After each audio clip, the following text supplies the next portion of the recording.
So this is the second part of the video. Okay, due to the video size I have to cut it down, so now, so in Discord, right, so even so when I wrote the note, it was around 6 o'clock, that's where I published the notes. Price was around here, right?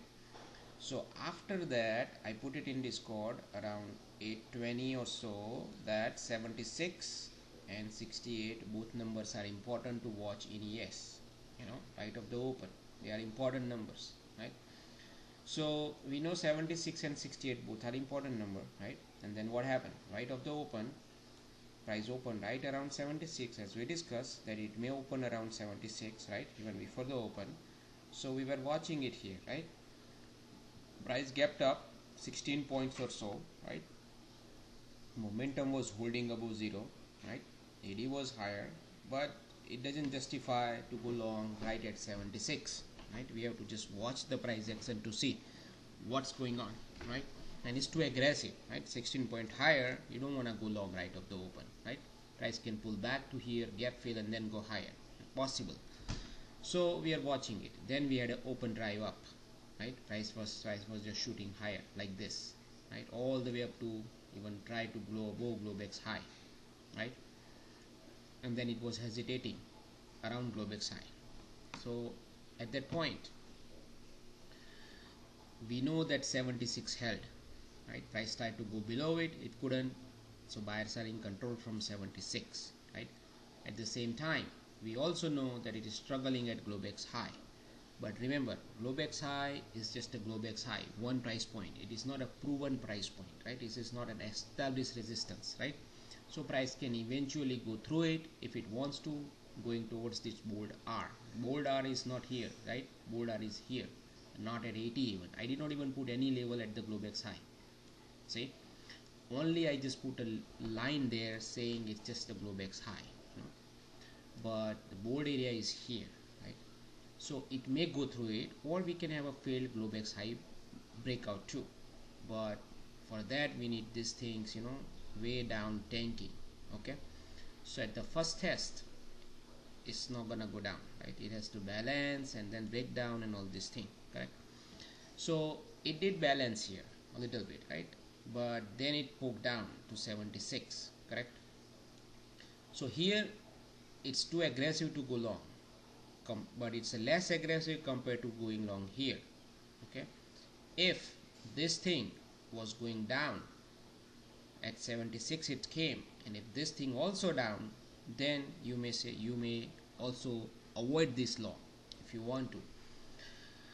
But here if you look at here, it was diverging slightly, right? It was not going down, momentum was holding, and we know 76 buyers are there. It's an open drive. You can execute a long right at 76 here. I did not go personally long. I was waiting for this, if it comes down there. Otherwise I was okay to miss this trade, right? But that's why I put an arrow there. It's a long there, but it's not a valid super good setup. It's an aggressive setup based on the morning read, but you can make a case of it the way I explained, right? Because of this, and the way I talked about the importance of 76, and you had a confluence of this mid, and you have a confluence of this level, and you have a confluence of 24-hour VWAP here, right? Combining everything else, you can make a case here, right? But it depends on your risk reward criteria, how much risk you want to willing to take, right? And also that reflects in your contract size. So, but anyway, this long worked out for whoever took it, right? And then price went higher.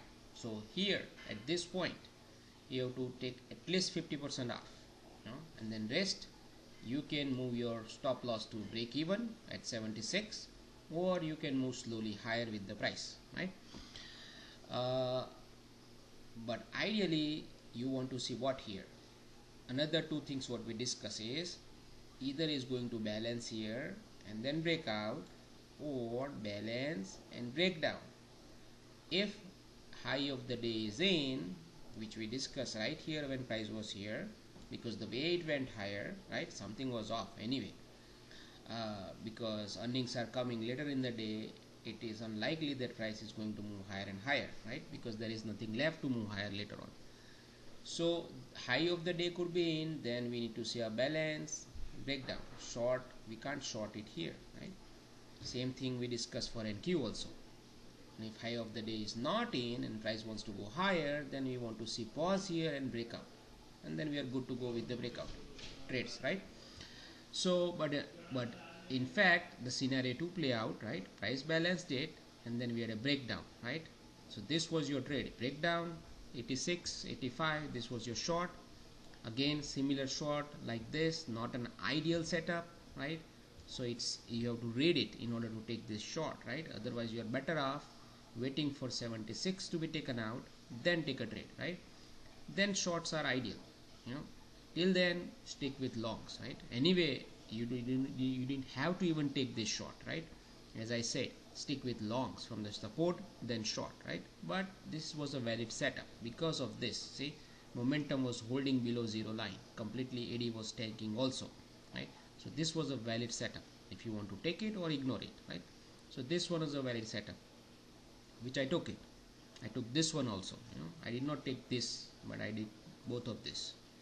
And then price went down to where? 61.50. We discussed about the importance of 61.50 yesterday, right? During the price action, that 61.50 is important.